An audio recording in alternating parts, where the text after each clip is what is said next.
Chapter 4 Index Numbers. ഈ ചാപ്റ്ററിനകത്ത് നമുക്ക് കുറച്ച് തിയറീസേ പഠിക്കാനുള്ളൂ. പക്ഷെ ഒരുപാട് പ്രോബ്ലംസ് ഒരുപാട് വരുന്നുണ്ട്. ഇക്വേഷൻസ് പഠിക്കാനാണ്, അത് അപ്ലൈ ചെയ്യാനേ ഉള്ളൂ. So what you mean by index numbers? Index numbers we can also called economic barometer. ഈ എക്കണോമിക് ബാരോമീറ്റർ എന്ന് വെച്ചാൽ പ്രഷേഴ്സ് ചേഞ്ചസ്, എക്കണോമിയിലുള്ള പ്രഷേഴ്സുകൾ ചേഞ്ചസുകൾ മെഷർ ചെയ്യുന്നതിനെയാണ് നമുക്ക് എന്ന് പറയുന്നത് എക്കണോമിക് പാരാമീറ്റർ എന്ന് പറയുന്നത്. അപ്പോൾ ആ സെയിം മീനിങ് തന്നെയാണ് നമ്മൾ ഇൻഡെക്സ് നമ്പേഴ്സിനുള്ളത്. ഇൻഡെക്സ് നമ്പേഴ്സ് എന്ന് പറഞ്ഞാൽ ഇത് പെർസെൻറ്റേജിലാണ് നമ്മൾ എക്സ്പ്രസ് ചെയ്യുന്നത്. ഇൻഡെക്സ് നമ്പേഴ്സ് എന്ന് പറഞ്ഞാൽ ഏതൊരു വാല്യൂകളിലുള്ള ചേഞ്ചസ് മെഷർ ചെയ്യുന്നതിനെയാണ് ഇൻഡെക്സ് നമ്പർ എന്ന് പറയുന്നത്. അവിടെ കറണ്ട് ആയിട്ടുള്ള ഇയറോ ഒരു വേരിയബിളും ഉണ്ടാവും, ബേസ് വേരിയബിൾസും ഉണ്ടാവും. അപ്പോൾ കറണ്ട് ആയിട്ടുള്ള നമ്പേഴ്സിനെ ബേസ് ആയിട്ടുള്ള നമ്പേഴ്സുമായി കമ്പയർ ചെയ്ത് അതിൻ്റെ ഒരു ഇന്റർപ്രറ്റ് ചെയ്യുന്ന ഒരു രീതിയാണ് ഇൻഡെക്സ് നമ്പർ എന്ന് വെച്ചാൽ. ഈ കറണ്ട് റേറ്റുകൾ എന്നൊക്കെ വെച്ചാൽ ഇപ്പോൾ ഒരു പ്രൊഡക്റ്റ് റൈസ് എന്ന് വയ്ക്കുക, അല്ലെങ്കിൽ ഏതെങ്കിലും ഒരു പ്രൊഡക്റ്റിൻ്റെ ഇപ്പോഴുള്ള പ്രൈസുകളെ നമ്മളെന്ത് കറണ്ട് പ്രൈസുകളെന്ന് പറയാം. അപ്പോൾ ഏതുമായിട്ടാണോ നമ്മൾ കമ്പയർ ചെയ്യുന്നത്, അതായത് ഇപ്പോൾ 2001 ആണ്, 2001 റൈസിൻ്റെ പ്രൈസ്, അതിനെ നമ്മൾ ഏതുമായിട്ടാണോ കമ്പയർ ചെയ്യുന്നത്, 2019 വെച്ചിട്ടാണെങ്കിൽ ആ 2019 ആ ഒരു റൈസിൻ്റെ പ്രൈസുകളെ നമ്മൾ ബേസ് പ്രൈസുകൾ അല്ലെങ്കിൽ ബേസ് ഇയർത്തെ പ്രൈസുകൾ എന്ന് പറയും. ഓക്കെ, അപ്പോൾ അങ്ങനെ രണ്ട് വാല്യൂകൾ, ഒരു ഗ്രൂപ്പ് ഓഫ് വാല്യൂസ് അല്ലെങ്കിൽ രണ്ട് വാല്യൂകളെ തമ്മിൽ കമ്പയർ ചെയ്തിട്ട് നമ്മൾ അതിനെ ഇന്റർപ്രറ്റ് ചെയ്യുന്ന രീതിയാണ് എന്ത് ഇൻഡെക്സ് നമ്പേഴ്സ്. അതിന്റെ ഡെഫിനിഷൻ നോക്കാം. According to Spiegel, an index number is a statistical measure designed to show changes in a variable or a group of related variables with respect to time, geographical location or other characteristics such as income, profession, etc. Index numbers എന്ന് വെച്ചാൽ അതൊരു statistical measurement ആണ്. To design show the changes in variable, നമ്മളുടെ ഓരോ വാല്യൂകളും ഓരോ വേരിയബിൾസിലുള്ള changes measure ചെയ്യാനുള്ള ഒരു സ്റ്റാറ്റിസ്റ്റിക്കൽ മെഷർമെന്റ് ആണ് എന്ത് ഇൻഡെക്സ് നമ്പർ എന്ന് വെച്ചാൽ. മേ ബി അതെന്താവും a variable or a group of related variable. ചിലപ്പോൾ കുറച്ച് 1-2 വേരിയബിൾ വെച്ചിട്ടായിരിക്കും ചെയ്യുന്നത്, അല്ലെങ്കിൽ ഗ്രൂപ്പ് ഓഫ് വേരിയബിൾ വെച്ചിട്ടായിരിക്കും ചെയ്യുന്നത്. With respect to time, geographical location, other characteristics, income, profession, അങ്ങനെ എന്തെങ്കിലും ഒരു ക്യാരക്ടറിസ്റ്റിക്സ് പൊതുവായിട്ട് വെച്ചിട്ട് അതിന്റെ ബേസിൽ രണ്ട് വേരിയബിളിനെ തമ്മിൽ കമ്പയർ ചെയ്യുന്നതിനെയാണ് ഇൻഡെക്സ് നമ്പർ എന്ന് പറയുന്നത്. ഓക്കെ, അപ്പോൾ എന്തെല്ലാമാണ് അതിന്റെ ക്യാരക്ടറിസ്റ്റിക്സ് നോക്കാം. അപ്പോൾ characteristics of index numbers, first one it's expressed in percentage. ഇത് പെർസെൻറ്റേജിലാണ് നമ്മൾ കാണുക. അതായത് ഒരു ഇയർത്തെ, അതായത് കറണ്ട് ഇയർത്തെ, ഈ വർഷത്തെ അതായത് കറണ്ട് ഇയർത്തെ നമ്മളുടെ എമൗണ്ടുകൾ, അതായത് വേരിയബിൾസ് അല്ലെങ്കിൽ വാല്യൂസുകൾ എഴുതുന്നു. അതേ സെയിം സാധനത്തിന് തന്നെ നമ്മളെ ബേസ് ഇയർ ഇപ്പൊ 2001 ആണല്ലോ, അപ്പൊ ബേസ് ഇയർ നമുക്ക് 2020 എടുക്കാം, 2019 എടുക്കാം. അപ്പോൾ അങ്ങനെ ഏതെങ്കിലും ഒരു ഇയറിൽ ഏതുമായിട്ടാണോ നമുക്ക് കമ്പയർ ചെയ്യേണ്ടത് ആ ഇയറിനെ നമ്മൾ ബേസ് ഇയർ എന്നാണ് പറയുക. അപ്പോൾ 2019 കമ്പയർ ചെയ്യുന്നതെങ്കിൽ 2019 ഈ സെയിം സാധനത്തിന്റെ വില കമ്പയർ ചെയ്യാണ്. അപ്പോൾ അത് രണ്ടും കമ്പയർ ചെയ്തിട്ട് എത്രത്തോളം ഡിഫറൻറ്റ് ഉണ്ട്, എത്ര പെർസെൻറ്റേജ് ഡിഫറൻറ്റ് ഉണ്ട് എന്ന് കണക്കാക്കുന്നതിനെയാണ് ഇൻഡെക്സ് നമ്പർ എന്ന് പറയുന്നത്. അപ്പോൾ ഇൻഡെക്സ് നമ്പർ എക്സ്പ്രസ് ചെയ്യുന്നത് പെർസെൻറ്റേജിലാണ്. രണ്ടാമത്തെ ഫീച്ചറാണ് അല്ലെങ്കിൽ ക്യാരക്ടറിസ്റ്റിക്സ് ആണ്, it helps to compare the changes in the series which are expressed in different units. അപ്പം നമ്മൾ രണ്ട് ഇയർത്തെയും നമ്മൾ കമ്പയർ ചെയ്യാണ്. ഒരു എക്സാമ്പിൾ പറയുകയാണെങ്കിൽ 2001 ഞാൻ 1 ലിറ്റർ മണ്ണെണ്ണ, 1 kg റൈസ്, വാങ്ങിയിട്ടുണ്ട് വിചാരിക്കുക. അപ്പോൾ അതിന് എത്ര വില കൊടുത്തു അത് ആഡ് ചെയ്ത് വെച്ചു. അതേപോലെ തന്നെ ഞാൻ ഏതുമായിട്ടാണ് ഏത് വർഷവുമായിട്ടാണ് കമ്പയർ ചെയ്യുന്നത് വെച്ചാൽ 2019, അതായത് ബേസ് ഇയർ. ആ ബേസ് ഇയറുമായിട്ട് കമ്പയർ ചെയ്യുമ്പോൾ 2019 ഈ സെയിം സാധനം ഞാൻ വാങ്ങിയപ്പോൾ എത്ര റേറ്റ് വന്നു അതും ഇതും കമ്പയർ ചെയ്ത് ഡിവൈഡ് ചെയ്തിട്ട് 100 കൊണ്ട് ഹരിക്കുമ്പോൾ നമുക്ക് എന്ത് കിട്ടും? ഇൻഡെക്സ് നമ്പർ കിട്ടും. ഒരു പെർസെൻറ്റേജിലാണ് കിട്ടുക.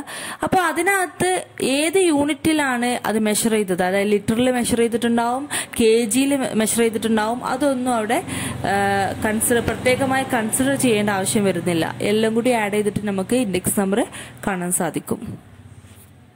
മൂന്നാമത്തെ ക്യാരക്ടറിസ്റ്റിക്സ് ആണ് measures changes not capable of direct measurement. ഒരു ഡയറക്റ്റ് മെഷർമെന്റ് അല്ല ഇവിടെ വരുന്നത്, ഒരു കമ്പാരിസൺ മോഡലിലുള്ള മെഷർമെന്റ് ആണ്. Fourth one, calculate for the purpose of comparison. ഇത് കമ്പാരിസൺ ചെയ്യാൻ വേണ്ടിയാണ് ഇത് കാൽക്കുലേറ്റ് ചെയ്യുന്നത്. അതിന്റെ അടുത്തത് measures the net changes in group of related variable. എന്ത് ചെയ്യാണ്? 2 ഗ്രൂപ്പ് ഓഫ് വേരിയബിൾസ് നമ്മൾ എന്ത് ചെയ്യുക? കമ്പയർ ചെയ്തിട്ട് അതിന്റെ നെറ്റ് ചേഞ്ചസ് മനസ്സിലാക്കുന്നു. അടുത്ത uses of index numbers. Index നമ്പേഴ്സിന്റെ യൂസസ് എന്തൊക്കെയായിരിക്കാം? First one, to do a better comparison. നമുക്ക് നന്നായിട്ട് കമ്പയർ ചെയ്യാൻ സാധിക്കും. കാരണം ഇൻഡെക്സ് നമ്പർ കാണുമ്പോൾ, അതായത് ഇന്ന് ഈ വിലയാണ്, അന്ന് ആ വിലയായിരുന്നു, അപ്പൊ എത്രത്തോളം ഇത്ര പൈസക്ക് അന്ന് എത്ര വാങ്ങാമായിരുന്നു എന്നുള്ള കാര്യങ്ങളൊക്കെ നമുക്ക് ഇൻഡെക്സ് നമ്പറിലൂടെ കാണാൻ സാധിക്കും. അപ്പോൾ നമുക്ക് കമ്പയർ ചെയ്യാൻ സാധിക്കും. Second one, to measure the relative changes. നമുക്ക് ഇൻഡെക്സ് നമ്പർ കാണലിലൂടെ അടുത്ത വർഷം എങ്ങനെ ചേഞ്ചസുകൾ വരും ഈ കമ്മോഡിറ്റിയിൽ, അല്ലെങ്കിൽ നമുക്ക് എങ്ങനെയാണ് ഇതിന്റെ പോക്ക്, എത്രത്തോളം എക്സ്പെൻസ് വരുന്നുണ്ട്, അത്തരം കാര്യങ്ങളൊക്കെ നമുക്ക് കാണാൻ സാധിക്കും. Third one, to know the trends and tendencies. Trend and tendency എന്ന് വെച്ചാൽ ട്രെൻഡ് ആൻഡ് ടെൻഡൻസി മെയിൻ ആയിട്ട് പറയുന്നത് എന്തെല്ലാം ചേഞ്ചസുകളാണ് ഉണ്ടാവുന്നത് എന്നറിയാണ് ട്രെൻഡ് എന്ന് ഉദ്ദേശിക്കുന്നത്, ട്രെൻഡ് ആൻഡ് ടെൻഡൻസി എന്ന് ഉദ്ദേശിക്കുന്നത്. അപ്പോൾ നമ്മൾ കമ്പയർ ചെയ്യുമ്പോൾ ഈ വർഷത്തേതും മുന്നത്തെ വർഷത്തെ ബേസ് ആയിട്ടുള്ള മുന്നത്തെ വർഷത്തേതും കമ്പയർ ചെയ്യുന്ന സമയത്ത് നമുക്ക് എന്ത് സാധിക്കും? നമുക്ക് ഒരുപാട് ചേഞ്ചസ്, എങ്ങനെയെല്ലാം ചേഞ്ചസ് വരും. ഇപ്പോൾ ഒരു എക്സാമ്പിൾ ആണെങ്കിൽ സെയിൽസിൻ്റെയോ ഇനി പ്രൊഡക്റ്റിന്റെ എക്സാമ്പിൾ ആണെങ്കിൽ ഈ പ്രൊഡക്റ്റിൽ എന്തെല്ലാം ചേഞ്ചസ് വരുന്നുണ്ട്, എത്ര എക്സ്പെൻസ് വരുന്ന എല്ലാ കാര്യങ്ങളും നമുക്ക് പ്രിഡിക്റ്റ് ചെയ്യാൻ സാധിക്കും. അപ്പോൾ അങ്ങനെ നമുക്ക് എന്ത് ചെയ്യാം? ട്രെൻഡ് ആൻഡ് ടെൻഡൻസി, ഓരോ ട്രെൻഡും മനസ്സിലാക്കാൻ സാധിക്കും. Then next one, to measure the purchasing power of money. ഒരുപാട് ഐറ്റം ഉണ്ടാവും. നമ്മൾ ഇത്ര രൂപക്ക് ഇത്ര ഐറ്റം വാങ്ങിയിട്ടുണ്ടെങ്കിൽ കുറച്ച് മുന്നേ 2018 ആണെങ്കിൽ എത്ര ഐറ്റം നമുക്ക് വാങ്ങാൻ കഴിയുമായിരുന്നു. അങ്ങനെ കമ്പയർ ചെയ്യുമ്പോൾ നമുക്ക് എന്ത് ചെയ്യാം? പർച്ചേസിംഗ് പവർ, നമുക്ക് എത്രത്തോളം പർച്ചേസ് ചെയ്യാൻ കഴിയും എന്നുള്ള ആ ഒരു ഇതൊക്കെ നമുക്ക് കാൽക്കുലേറ്റ് ചെയ്യാൻ ഇതിലൂടെ സാധിക്കും. അടുത്തത്, to frame suitable policies for the management. അപ്പോൾ തീർച്ചയായും കമ്പാരിസൺ, ഏതൊരു കാര്യം കമ്പയർ ചെയ്യുമ്പോൾ നമുക്ക് എന്ത് സാധിക്കാറുണ്ട്? പല ഡിസിഷൻസ് എടുക്കാനും സാധിക്കാറുണ്ട്. കാരണം ഒരുപാട് റിസൾട്ടുകൾ നമുക്ക് അതിൽ നിന്നും കിട്ടും.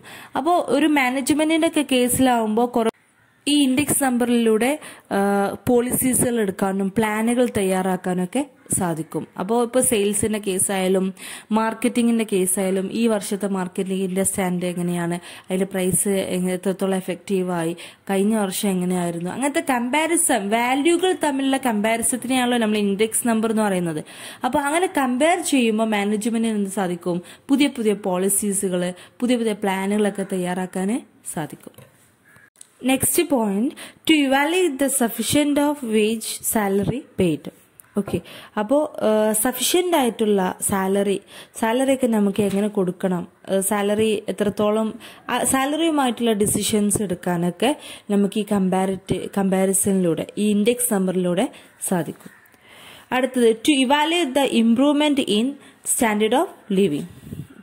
അപ്പോൾ ഓരോരുത്തരുടെയും സ്റ്റാൻഡേർഡ് ഓഫ് ലിവിങ് അതിന്റെ ഇംപ്രൂവ്മെന്റ് ഇമ്പ്രൂവ്മെന്റ് എത്രത്തോളം ഉണ്ട് എന്നൊക്കെ മനസ്സിലാക്കാൻ നമുക്ക് എന്ത് സാധിക്കും, ഈ ഒരു ഇൻഡെക്സ് നമ്പറിലൂടെ സാധിക്കും. ഇപ്പൊ നമ്മളുടെയൊക്കെ സ്റ്റാൻഡേർഡ് ഓഫ് ലിവിങ് നോക്കുകയാണെങ്കിൽ ഇപ്പോ പണ്ട് 10 രൂപക്ക് കിട്ടിയ സാധനം ഇന്ന് 100 രൂപ കൊടുത്താലൊക്കെ കിട്ടുന്നുള്ളൂ. അതൊക്കെ നമ്മുടെ സ്റ്റാൻഡേർഡ് ഓഫ് ലിവിങ് ഹൈ ആയതുകൊണ്ടാണ്. അപ്പൊ അത്തരം കാര്യങ്ങളൊക്കെ നമുക്ക് ഇവാലുവേറ്റ് ചെയ്യാൻ സാധിക്കുന്നത് എന്തുകൊണ്ടാണ്? കമ്പാരിസൺ, വാല്യൂകൾ തമ്മിൽ ഇങ്ങനെ കമ്പയർ ചെയ്തിട്ട് നമ്മൾ മനസ്സിലാക്കുന്നതിലൂടെയാണ് നമുക്ക് സാധിക്കുന്നത്. ഓക്കെ, ഇനി നമുക്ക് പഠിക്കാനുള്ളത് problems in construction of index numbers. Index numbers നമ്മൾ കാണുന്ന സമയത്ത് എന്തെല്ലാം പ്രോബ്ലംസ് ഉണ്ടാകും, എന്തെല്ലാം കാര്യങ്ങൾ നമ്മൾ ശ്രദ്ധിക്കണം. ഓക്കെ, ഇതിന്റെ ഹെഡിങ് ഇതാണ്. പക്ഷെ അതിനകത്ത് പറയുന്നത് അതിന്റെ സ്റ്റെപ്സുകളാണ്. ചിലപ്പോൾ മേ ബി എക്സാമിന് സ്റ്റെപ്സ് ആണ് ചോദിക്കുന്നതെങ്കിലും ഇത് തന്നെയാണ് ആൻസർ കൊടുക്കേണ്ടത്. ഓക്കെ, അപ്പൊ അവിടെ എഴുതി വെക്കുക, ഇത് സ്റ്റെപ്സ് ആണ്. അപ്പൊ സ്റ്റെപ്സ് തന്നെയാണ് അതിന്റെ പ്രോബ്ലംസ് എന്ന് പറയുന്നത്. ഓക്കെ, അപ്പോൾ ഈ ഓരോ സ്റ്റേജസും കടന്നു വന്നിട്ട് വേണം നമ്മളത് ശ്രദ്ധിച്ചിട്ട് വേണം നമ്മളത് പ്രിപ്പയർ ചെയ്യാൻ. അങ്ങനെയാണെങ്കിൽ നമുക്ക് ഒരുപാട് ഇഷ്യൂസുകൾ, പ്രോബ്ലംസ് ഒക്കെ ഒഴിവാക്കാൻ സാധിക്കും. അപ്പൊ ഏതൊക്കെയാണ് ആ സ്റ്റെപ്സ് എന്ന് നോക്കാം. A, definition of purpose. നമ്മളിങ്ങനെ ഇൻഡെക്സ് നമ്പർ കാണാൻ നമുക്ക് എന്ത് വേണം? ഒരു ഒബ്ജക്റ്റ് വേണം, ഒരു ലക്ഷ്യം വേണം. അപ്പൊ എന്താണ് നമ്മളുടെ ആവശ്യം എന്നുള്ളത് നമ്മൾ ആദ്യം തന്നെ ഡിഫൈൻ ചെയ്ത് വെക്കുക. Second one, B, selection of the base period. Index number കാണാൻ വേണ്ടി അവിടെ 2 കാര്യങ്ങൾ വേണം. കമ്പാരിസൺ ആണല്ലോ ചെയ്യുന്നത്, കമ്പയർ ചെയ്തിട്ട് നമ്മൾ പെർസെന്റേജ് കാണാണല്ലോ. അപ്പൊ 2 കാര്യങ്ങൾ വേണം. ഒന്ന് കറന്റ് ഇയർ നമ്മൾ നിൽക്കുന്ന ഇയർ ആയിരിക്കും. രണ്ടാമത്തത് ബേസ് ഇയർ, ഏത് പീരിയഡ്, ബേസ് പീരിയഡ്. അപ്പോൾ first one, selection of base period. Okay, അപ്പോൾ ഏത് പീരിയഡുമായിട്ടാണ് നമുക്ക് കമ്പയർ ചെയ്യേണ്ടത്, അതിനാണ് ബേസ് പീരിയഡ് എന്ന് പറയുന്നത്. ചിലപ്പോൾ ഇപ്പോഴത്തെ നമ്മളുടെ സിറ്റുവേഷനും അതുപോലെ തന്നെ ഏതെങ്കിലും കലാമിറ്റീസുകൾ, എർത്ത് ഭൂമികൾക്കോ അങ്ങനെ വെള്ളം കയറിയ കേസോ ഒക്കെ ഉള്ള ആ ഇയർത്തതുമായിട്ട് കമ്പയർ ചെയ്യണം. അങ്ങനെ ഏതെങ്കിലും ഇയർ നമുക്ക് സ്പെസിഫൈ ചെയ്തിട്ട് വേണമെങ്കിൽ അതിനെയാണ് എന്ത് പറയുക, ബേസ് പീരിയഡ് എന്ന് പറയാം. അപ്പോൾ ഏതുമായിട്ടാണോ നമുക്ക് കമ്പയർ ചെയ്യേണ്ടത് ആ ഒരു പീരീഡ് നമ്മൾ സെലക്ട് ചെയ്യണം. ഇനി മൂന്നാമത്തത്, സെലക്ഷൻ ഓഫ് ഐറ്റംസ്. അപ്പോൾ നമ്മൾ എന്ത് ചെയ്യണം, ഏത് ഐറ്റംസിലാണ് നമുക്ക് കമ്പാരിസൺ നടത്തേണ്ടത്. ഇപ്പം ഞാൻ നേരത്തെ നടത്തിയത് മണ്ണെണ്ണയും റൈസും അരിയൊക്കെ ആയിരുന്നു. അപ്പോൾ നിങ്ങൾക്ക് ഏതിലാണ് നിങ്ങൾക്ക് കമ്പാരിസൺ ചെയ്യേണ്ട ഐറ്റംസ്, അത് നിങ്ങൾ സെലക്ട് ചെയ്യാം. ഇനി D, selection of relevant data from reliable resources. അതായത് നമുക്ക് അതിന് വേണ്ട ഡീറ്റെയിൽസ് ഒക്കെ നമ്മൾ എന്ത് ചെയ്യുക, കളക്ട് ചെയ്യുക. ഇപ്പം എക്സാമ്പിൾ പറയുകയാണെങ്കിൽ ഞാൻ ബേസ് ഇയർ പറഞ്ഞിട്ട് 2019 എടുത്തു. അതേപോലെ തന്നെ സെലക്ഷൻ ഓഫ് ഐറ്റംസ് എന്ന് പറഞ്ഞിട്ട് ഞാൻ എന്ത് ചെയ്തു, മണ്ണെണ്ണയും അരിയും എടുത്തു. അതിന്റെ പ്രൈസാണ് ഞാൻ നോക്കുന്നത്. ഇനി നാലാമത്തെ ഡീന്റെ കേസിൽ selection of relevant data from the reliable resources. അപ്പോൾ മണ്ണെണ്ണയും അരിയാണ് ഞാൻ എടുത്തത്. അതിന്റെ പ്രൈസോ അതിന്റെ മറ്റേത് എന്ത് ഡീറ്റെയിൽസുകളൊക്കെയാണോ എനിക്ക് വേണ്ടത് അത് ആദ്യം ഞാൻ സെലക്ട് ചെയ്ത് വെക്കണം. എന്നിട്ട് വേണം ബേസ് ഇയർത്തെ ഡീറ്റെയിൽസും സെലക്ട് ചെയ്തിട്ട് അത് കമ്പയർ ചെയ്യാൻ. ഓക്കെ, അപ്പൊ പ്രൈസുമായിട്ടാണ് കമ്പയർ ചെയ്യണമെങ്കിൽ പ്രൈസുകളൊക്കെ ഞാൻ എന്ത് ചെയ്യണം, കളക്ട് ചെയ്ത് വെക്കണം. ആ ഒരു സ്റ്റേജാണിത്. ഓക്കെ, അടുത്തത് E, data related to price and quantity. തീർച്ചയായും നമ്മൾ എടുക്കുന്ന ഐറ്റത്തിന്റെ പ്രൈസും ക്വാണ്ടിറ്റി ഒക്കെ നമുക്ക് ആവശ്യമുണ്ട്. ചിലപ്പോൾ നമ്മൾ അതിന്റെ ക്വാണ്ടിറ്റിയുടെ റിലേറ്റഡ് ആയിട്ടായിരിക്കും നമ്മൾ കമ്പയർ ചെയ്യുന്നത്, അല്ലെങ്കിൽ പ്രൈസിന്റെ റിലേറ്റഡ് ആയിട്ടായിരിക്കും കമ്പയർ ചെയ്യുന്നത്. ഇപ്പോൾ ഒരു എക്സാമ്പിൾ പറയുകയാണെങ്കിൽ എനിക്കതിന്റെ വിലയാണ് നോക്കുന്നതെന്ന് വിചാരിക്കുക. ടോട്ടൽ എത്ര മണി ഞാൻ സ്പെൻഡ് ചെയ്യണം ഈ 2 ഐറ്റം എനിക്ക് കിട്ടണമെങ്കിൽ, ഈ വർഷം മുന്നത്തെ വർഷം എത്ര സ്പെൻഡ് ചെയ്യേണ്ടി വന്നിരുന്നു എന്നാണ് എൻ്റെ കമ്പാരിസൺ എങ്കിൽ ഞാൻ എന്ത് ചെയ്യും, അതിന്റെ ക്വാണ്ടിറ്റി എന്ത് ചെയ്യും, സെയിം ആക്കി വെക്കും. എല്ലാം 1 kg ആക്കിയോ 1 ലിറ്റർ ആക്കി സെയിം ആക്കി വെക്കുന്നു. എന്നിട്ട് അതിന്റെ പ്രൈസ് എടുത്തിട്ട് കമ്പയർ ചെയ്യുന്നു. അപ്പോൾ ഇവിടെ എന്ത് ചെയ്യണം, data related to price and quantity. അടുത്തത് എഫിൽ പറയുന്നത് ചോയ്സ് ഓഫ് പ്രൈസ്. നമുക്ക് പല പ്രൈസുകളും നമുക്ക് ചോയ്സ് ചെയ്തെടുക്കാം. ഇന്ന പ്രൈസ് എടുക്കാൻ നിർബന്ധമില്ല. എടുക്കുന്ന പ്രൈസ് തന്നെ കമ്പയർ ചെയ്യുമ്പോഴും അതന്നെ എടുക്കണം എന്നേ ഉള്ളൂ. ഓക്കെ, ഇപ്പോൾ പ്രൈസ് ഒരുപാട് വിധം ഉണ്ടല്ലോ. റീറ്റെയിൽ പ്രൈസ് ഉണ്ട്, ഹോൾസെയിൽ പ്രൈസ് ഉണ്ട്, MRP ഉണ്ട്. അപ്പോൾ ഇഷ്ടമുള്ള പ്രൈസ് നമുക്ക് എടുക്കാം. അപ്പോൾ നമ്മൾ MRP ആണ് ഈ വർഷത്തെ MRP എടുക്കുന്നതെങ്കിൽ ബേസ് ഇയർത്തെ MRP തന്നെ എടുത്തിട്ട് കമ്പയർ ചെയ്യുക. അപ്പം നമുക്ക് റിസൾട്ട് നല്ല രീതിയിൽ കിട്ടും. ഓക്കെ, അപ്പോൾ അടുത്ത point choice of average. Choice of average എന്ന് വെച്ചാൽ ഇപ്പോൾ ലാർജ് നമ്പർ ഓഫ് കമ്മോഡിറ്റീസിന്റെ കേസിൽ നമുക്ക് എന്ത് ചെയ്യാം, ആവറേജ് ഒക്കെ എടുത്തിട്ട് നമുക്ക് കമ്പയർ ചെയ്യാൻ സാധിക്കും. അത് എല്ലാത്തിന്റെ എമൗണ്ടും കാണുന്നതിന് പകരം ആവറേജിലൂടെയൊക്കെ നമുക്ക് എന്ത് ചെയ്യാം, കമ്പയർ ചെയ്യാം. അപ്പോൾ ആവറേജ് നമുക്ക് വേണമെങ്കിൽ യൂസ് ചെയ്യാന്നാണ് ഇവിടെ പറയുന്നത്. അടുത്ത നെക്സ്റ്റ് ചോയ്സ് ഓഫ് വെയിറ്റ്. ഇപ്പൊ നമ്മൾ എടുക്കുന്ന ഐറ്റംസ് ഈ വെയിറ്റ് ആഡ് ചെയ്യുന്നത് എപ്പോഴാണ്? ചില കേസിൽ നമുക്ക് എന്ത് ചെയ്യാൻ പറ്റും, നമ്മൾ പറഞ്ഞു ആവറേജിലൂടെയൊക്കെ പ്രൈസ് ഓരോന്നിന്റെ പ്രൈസ് എടുക്കാതെ ആവറേജ് നോക്കിയിട്ടൊക്കെ നമുക്ക് കമ്പയർ ചെയ്യാം. ഇപ്പൊ അതേപോലെ തന്നെ ചോയ്സ് ഓഫ് വെയിറ്റ്. നിങ്ങൾ പല പ്രോബ്ലത്തിലും കണ്ടിട്ടുണ്ടാവും വെയിറ്റ് കൊടുക്കുക, ചില എമൗണ്ടൊക്കെ ആഡ് ചെയ്ത് ചില എമൗണ്ടിലൊക്കെ ആഡ് ചെയ്ത് കൊടുത്തിട്ടുള്ള വെയിറ്റഡ് ആവറേജ് മെത്തേഡ് അങ്ങനത്തെ കണ്ടിട്ടുണ്ടാവും. അപ്പൊ എന്താണ് ഈ വെയിറ്റ് കൊണ്ട് ഉദ്ദേശിക്കുന്നത്? ചോയ്സ് ഓഫ് വെയിറ്റ് എന്ന് വെച്ചാൽ ഇവിടെ കറക്റ്റ് ആയിട്ട് പറഞ്ഞിട്ടുണ്ട്, all commodities taken into account are not having equal importance. Okay, ഇപ്പോൾ ഞാൻ നേരത്തെ റൈസും ഓയിലും എടുത്തു. അപ്പൊ രണ്ടിനും ഒരേപോലെ അതിന്റെ പ്രൈസ് നോക്കുന്നു, അത് ആഡ് ചെയ്യുന്നു, അങ്ങനെ കമ്പയർ ചെയ്യുന്നു. ഓക്കെ, ചില കേസിൽ നമുക്ക് എടുക്കുന്ന ഐറ്റം എല്ലാം ഒരേ ഇമ്പോർട്ടൻസിൽ കൊടുക്കേണ്ട ആവശ്യം വരാറില്ല. ഓക്കെ, അങ്ങനത്തെ കേസിൽ എന്ത് ചെയ്യാം? Therefore, suitable weights are to be assigned to the commodities according to their importance. Okay, അപ്പൊ നമുക്ക് എന്ത് ചെയ്യാം, ഓരോ വെയിറ്റ് അതിന് കൊടുത്തിട്ട് നമുക്ക് എന്ത് ചെയ്യാം, അതിന് ഓരോ ഐറ്റത്തിന് ഇമ്പോർട്ടൻസിനനുസരിച്ച് നമുക്ക് എന്ത് ചെയ്യാം, അതിന് വെയിറ്റ് നമുക്ക് ആഡ് ചെയ്ത് കൊടുക്കാം. ഓക്കെ, അപ്പൊ അത്തരം കേസാണെങ്കിൽ നിങ്ങൾ എന്ത് ചെയ്യുക, വെയിറ്റ് ആഡ് ചെയ്ത് കൊടുക്കാം. നിങ്ങൾക്ക് ഇഷ്ടമുള്ള ചോയ്സ് ചെയ്യുക, എങ്ങനെ ചെയ്യണം, ഏത് വെയിറ്റിൽ ആഡ് ചെയ്യണം, എത്രത്തോളം ഇമ്പോർട്ടൻസ് ഉണ്ട്, അതൊക്കെ അവിടെ സെർച്ച് ചെയ്യാം. ലാസ്റ്റ് സ്റ്റെപ്സ് ആണ് ഐ എന്നാണ് അവിടെ കൊടുത്തിട്ടുള്ള last step. Choice A suitable formula for construction. നമുക്കിത് ഈ ഒരു there are several methods used for construction of index numbers. Index number കാണാൻ ഒരുപാട് ഫോർമുല ഉണ്ട്. ഓക്കെ, ആ ഫോർമുലയിൽ ഏത് ഫോർമുല സെലക്ട് ചെയ്യണം, ഏത് ഫോർമുലയായിരിക്കും നമുക്ക് കൂടുതൽ ബെറ്റർ ചെയ്യാൻ എന്ന് മനസ്സിലാക്കി അത് ഉപയോഗിക്കുന്ന ലാസ്റ്റ് സ്റ്റെപ്പാണ് choice of suitable formula for construction. Okay, അപ്പൊ ഇത്രയും സ്റ്റെപ്സുകളാണ് ഇതിനകത്തുള്ളത്. അടുത്ത നമുക്ക് പഠിക്കാനുള്ളത് ടൈപ്സ് ഓഫ് ഇൻഡെക്സ് നമ്പേഴ്സ് ആണ്. 3 വിധത്തിലുള്ള ടൈപ്സുകളാണ് ഉള്ളത്. പ്രൈസ് ഇൻഡെക്സ് ഉണ്ട്, ക്വാണ്ടിറ്റി ഇൻഡെക്സ് ഉണ്ട്, വാല്യൂ ഇൻഡെക്സ് ഉണ്ട്. ഈ ചാപ്റ്റർ വളരെ ഈസി ആയിട്ടുള്ള ഒരു ചാപ്റ്റർ ആണ്. അപ്പോൾ പ്രൈസ് ഇൻഡെക്സ് എന്ന് വെച്ചാൽ ഒന്നും തന്നെയല്ല. ഇൻഡെക്സ് എന്താന്ന് നമുക്കറിയാം, ഈ വർഷത്തെ ഐറ്റംസിന് എന്തെങ്കിലും ഒന്ന് പ്രൈസ് ആണെങ്കിൽ പ്രൈസ്. അപ്പോൾ പ്രൈസ് ആണ് എടുക്കുന്നതിനെങ്കിൽ അതിനെ പ്രൈസ് ഇൻഡെക്സ് എന്നാണ് പറയാ. ഓക്കെ, അപ്പോൾ ഒരു ഐറ്റത്തിന്റെ മണി വാല്യൂ നമ്മൾ മെഷർ ചെയ്യാനാണെങ്കിൽ അതിന് പ്രൈസ് ഇൻഡെക്സ് എന്നാണ് പറയുക.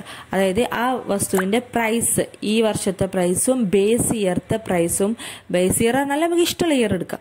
അപ്പൊ ആ ഇയറുത്തെ പ്രൈസും കമ്പയർ ചെയ്യുകയാണെങ്കിൽ അതിനെന്ത് പറയും, പ്രൈസ് ഇൻഡെക്സ് എന്ന് പറയും. അപ്പൊ ക്വാണ്ടിറ്റി ഇൻഡെക്സോ, ക്വാണ്ടിറ്റിയാണ് കമ്പയർ ചെയ്യുന്നതെങ്കിൽ ഈ വർഷത്തെ ആ പ്രൊഡക്റ്റുകളുടെ ക്വാണ്ടിറ്റിയും ആ ബേസ് ഇയർത്തെ ക്വാണ്ടിറ്റിയും ആണ് നമ്മൾ കമ്പയർ ചെയ്യുന്നതെങ്കിൽ അതിന്റെ ക്വാണ്ടിറ്റി ഇൻഡെക്സ് എന്ന് പറയും. Okay, study output of the economy, അതാണ് ക്വാണ്ടിറ്റി. പ്രൊഡക്റ്റ് എത്ര വോളിയം ഓഫ് ഗുഡ്സുകൾ പ്രൊഡ്യൂസ് ചെയ്തിട്ടുണ്ട്, അങ്ങനത്തെ കാര്യങ്ങൾ. എണ്ണം എത്ര ക്വാണ്ടിറ്റി ആണ് എന്നുള്ള എണ്ണത്തിലാണ് നമ്മൾ കമ്പയർ ചെയ്യുന്നതെങ്കിൽ അതിനെ ക്വാണ്ടിറ്റി ഇൻഡെക്സ് എന്ന് പറയും. ഈ വാല്യൂ ഇൻഡെക്സ് ആണ് മൂന്നാമത്തത്. അങ്ങനെ 3 ഇൻഡെക്സുകളേ ഉള്ളൂ. വാല്യൂ ഇൻഡെക്സ് എന്ന് വെച്ചാൽ compare the total value of particular period with refers to total value of base period. ഏതെങ്കിലും ഒരു ഐറ്റത്തിന്റെ വാല്യൂ ഈ കറണ്ട് ഇയർത്തെയും ബേസ് ഇയർത്തെയും വാല്യൂകൾ തമ്മിൽ കമ്പയർ ചെയ്യുകയാണെങ്കിൽ അതിന് വാല്യൂ ഇൻഡെക്സ് എന്ന് പറയുന്നു. ഭയങ്കര ഈസിയാണ്. പ്രൈസുകൾ തമ്മിലാണ് കമ്പയർ ചെയ്യുന്നതെങ്കിൽ പ്രൈസ് ഇൻഡെക്സ്, ക്വാണ്ടിറ്റി ആണ് നോക്കുന്നതെങ്കിൽ ക്വാണ്ടിറ്റി ആണ് കമ്പയർ ചെയ്യുന്നതെങ്കിൽ ക്വാണ്ടിറ്റി ഇൻഡെക്സ്, വാല്യൂ ആണ് കമ്പയർ ചെയ്യുന്നതെങ്കിൽ അതിന് വാല്യൂ ഇൻഡെക്സ് എന്നും പറയുന്നു. ഈ വാല്യൂ ഇൻഡെക്സ് കൊണ്ട് ഉദ്ദേശിക്കുന്നത് ടോട്ടൽ വാല്യൂ ആണ്. ചിലപ്പോൾ നമ്മൾ ക്വാണ്ടിറ്റി എടുക്കുന്നുണ്ടാവും, പ്രൈസും എടുക്കുന്നുണ്ടാവും. അത് രണ്ടും മൾട്ടിപ്പിൾ ചെയ്തിട്ടൊക്കെ ഒരു വാല്യൂ കണ്ടിട്ട് അതിനേക്കാരം കമ്പയർ ചെയ്യുന്നത്. അത്ര കേസുകളൊക്കെയാണ് വാല്യൂ എന്ന് പറയുക. ഒരു ടോട്ടൽ വാല്യൂ ചില കേസിൽ എല്ലാതും, ചിലപ്പോൾ പ്രൈസിന്റെ കേസാവാം, ടോട്ടൽ വാല്യൂ എടുത്തിട്ട് കമ്പയർ ചെയ്യുകയാണെങ്കിൽ അതിനെ വാല്യൂ ഇൻഡെക്സ് എന്നാണ് പറയുന്നത്. ഓക്കെ, അപ്പോൾ നമ്മൾ ഇൻഡെക്സ് നമ്പർ കാണാൻ വേണ്ടി രണ്ട് ടൈം പീരീഡ് എടുക്കും. ഒന്ന് കറന്റ് ഇയറും ഒന്ന് ബേസ് ഇയറും. ബേസ് ഇയർ എന്നാൽ കറന്റ് ഇയറുമായിട്ട് നമുക്ക് ഏതുമായിട്ടാണ് നമുക്ക് കമ്പയർ ചെയ്യേണ്ടത്. ഇപ്പൊ 2001 ആണ് കറന്റ് ഇയർ. അപ്പോൾ 2019 അല്ലെങ്കിൽ 2000 1991 ഏത് ഇയറുമായിട്ടോ നമുക്ക് കമ്പയർ ചെയ്യേണ്ടത് ആ ഇയർ ആണ് ബേസ് ഇയർ. ഓക്കെ, നമ്മൾ ഈ ബേസ് ഇയറിനെ റെഫറൻസ് പീരീഡ് എന്നും പറയാറുണ്ട്. ഓക്കെ, ദെൻ അപ്പോൾ ഇതാണ് നമ്മൾ ആദ്യം സെറ്റ് ചെയ്യുന്നത്. പിന്നെ price of base year. Base ഇയറിലെ പ്രൈസിനെ P0 എന്നാണ് പറയാ. Okay, price of current year. Current ഇയറിലെ പ്രൈസിനെ P1 എന്നും പറയുന്നു. ഓക്കെ, അപ്പൊ നമ്മൾ ഇക്വേഷനിൽ നമ്മൾ ഈ ഇയർത്തെ പ്രൈസാണ് കാണുന്നതെങ്കിൽ, കറന്റ് ഇയർത്തെ പ്രൈസാണ് കാണുന്നതെങ്കിൽ P1 = എന്നാണ് കൊടുക്കുക. ഓക്കെ, അല്ലെങ്കിൽ ബേസ് ഇയർത്തെ പ്രൈസാണ് കാണുന്നതെങ്കിൽ P0 = എന്നാണ് കൊടുക്കുക. അപ്പൊ അങ്ങനെ അതിനെ റെപ്രസെന്റ് ചെയ്യുന്ന ഒരു ലെറ്ററാണ് അത്. ഇനി ക്വാണ്ടിറ്റിയുടെ കേസിലാണ്, ക്വാണ്ടിറ്റി ഇൻഡെക്സിന്റെ കേസിലാണെങ്കിൽ, ക്വാണ്ടിറ്റി ബേസ് ഇയറിലെ ക്വാണ്ടിറ്റി ആണെങ്കിൽ അതിനെ Q0 എന്നാണ് പറയാ. ഇനി ക്വാണ്ടിറ്റി കറന്റ് ഇയറിലെ ക്വാണ്ടിറ്റി ആണെങ്കിൽ അതിനെ Q1 എന്ന് പറയും. അപ്പോൾ കറന്റ് ഇയറിൽ എപ്പോഴും 1 ആണ് വരിക. പ്രൈസ് ആണെങ്കിൽ P1 എന്ന് പറയും, ക്വാണ്ടിറ്റി ആണെങ്കിൽ Q1 എന്ന് പറയും. ബേസ് ഇയറിൽ എപ്പോഴും 0 ആണ് വരിക. അത് പ്രൈസ് ആണെങ്കിൽ P0 എന്ന് പറയും, ക്വാണ്ടിറ്റി ആണെങ്കിൽ Q0 എന്ന് പറയും. ഓക്കെ, ഇത്തരം കാര്യങ്ങളാണ് ഇതിൽ തിയറി വരുന്നത്. ഇനി നമുക്ക് ഇൻഡെക്സ് നമ്പർ കാണാനുള്ള ഇക്വേഷൻസ് ആണ് പഠിക്കാനുള്ളത്. അത് അടുത്ത വീഡിയോയിൽ നമുക്ക് പഠിക്കാം.